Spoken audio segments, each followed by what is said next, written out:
அரியலூர் மாவட்டத்தில் ஒரு சிறிய கிராமம் இருந்தது. அந்த கிராமத்தின் பெயர் தென்கட்சி.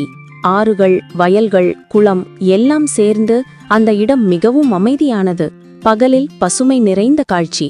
ஆனால் இரவு வந்தால் அந்த கிராமம் முழுக்க பயமாக மாறும். அதற்கு காரணம், அந்த கிராமத்தின் வடக்கு பக்கத்தில் இருக்கும் ஒரு நீண்ட பாதை. அந்த பாதை வயல்களை கடந்து ஆற்றுக்கு செல்லும் வழி. ஆனால் யாரும் அந்த வழியை இரவில் பயன்படுத்த மாட்டார்கள். ஏனென்றால் அந்த வழிக்கு கிராமத்தவர்கள் ஒரு பெயர் வைத்திருந்தார்கள், மரணப்பாதை என்று. பல ஆண்டுகளாக அந்த பாதையை பற்றிய கதைகள் கிராமத்திலே பரவியிருந்தன.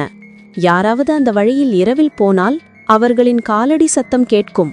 ஆனால் அவர்கள் திரும்பி வரமாட்டார்கள் என்கிறார்கள். பெரியவர்களிடம் கேட்டால் அவர்கள் சொல்வார்கள், அந்த பாதை ஒரு பேயின் வழி, இரவில் போகக்கூடாது என்று. ஆனால் இளம் தலைமுறை அதை நம்பவில்லை.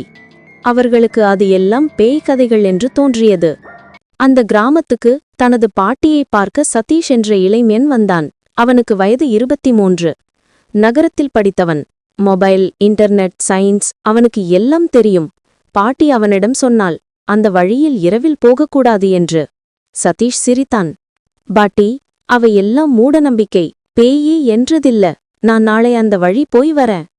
பாட்டி அஞ்சினாள். ஆனால் சதீஷுக்கு அது ஒரு சவால் போல இருந்தது. மழை இரவு. அடுத்த நாள் மாலை. மழை பெய்து முடிந்தது. வானம் இருண்டது. பனிக்காற்று வீசியது. கிராமம் அமைதியாக இருந்தது. சதீஷ் மின் விளக்கை எடுத்து, இப்போ போய் வரேன், பார்த்துட்டு நம்புறேன் என்று பாட்டியிடம் சொல்லி வெளியேறினான். பாட்டி கதவின் வாசலில் நின்று கண்ணீர் விடித்தாள். அவள் மனசுக்குள் ஒரு பயம். மரணப்பாதையின் ஆரம்பம். ரவி அந்த பாதையில் நடந்தான். மண்வழி ஈரமாக இருந்தது. இடமெங்கும் பனி. மரங்கள் காற்றில் ஆடிக்கொண்டிருந்தன. அவன் விளக்கை முன்னால் காட்டிக்கொண்டே சென்றான். சில நிமிடங்கள் அமைதியாக இருந்தது. அவன் மனசுக்குள் நம்பிக்கையுடன், எதுவும் இல்லையே என்று நினைத்தான். அப்போதுதான் அவனுடைய பின்னால் அடிகள் கேட்டது. டக் டக். அவன் நின்றான். அடிகளும் நின்றது.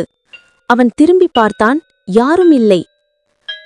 அவனுடைய மனம் கலங்க ஆரம்பித்தது. காற்று சத்தம்தான் என்று மனதில் சொல்லிக் கொண்டான். மீண்டும் நடக்கத் தொடங்கினான். சில நொடிகள் கழித்து மீண்டும் அடிகள்.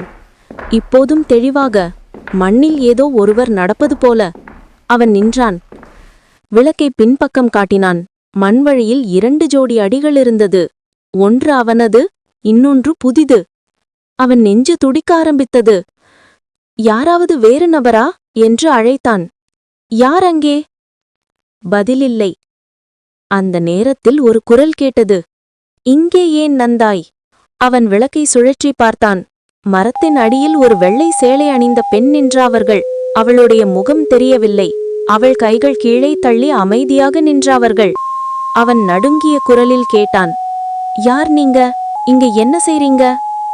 அவள் மெதுவாக சிரித்தாள். நான் தினமும் இந்த பாதையில்தான் வரேன்.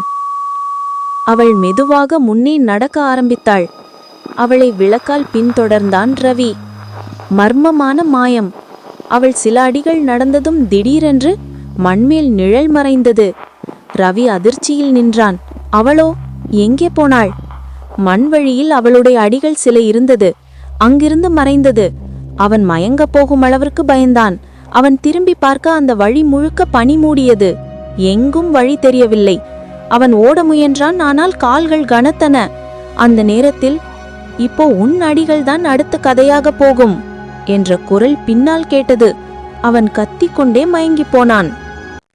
அடுத்த நாள் காலையில் கிராமத்தவர்கள் பாட்டியிடம் சொல்ல வந்தார்கள், உங்க பேரன் காணாமல் போய்விட்டான். அவர்கள் அந்த பாதையில் தேடினார்கள். அங்கே கிடைத்தது ஒரு மின்விளக்கு மட்டும். அது இன்னும் எரிந்து கொண்டிருந்தது. மண்வழியில் 1 ஜோடி அடிகள் மட்டும்தான் இருந்தது. திரும்பும் அடிகள் இல்லை. பாட்டியின் துரம். நான் சொல்லியிருந்தேனே, அந்த வழி கெட்டது என்று. அந்த நாளிலிருந்து கிராமத்தில் யாரும் அந்த வழி போகவில்லை. அந்த பாதை மண்ணால் மூடப்பட்டு மரங்கள் வளர்ந்து விட்டன.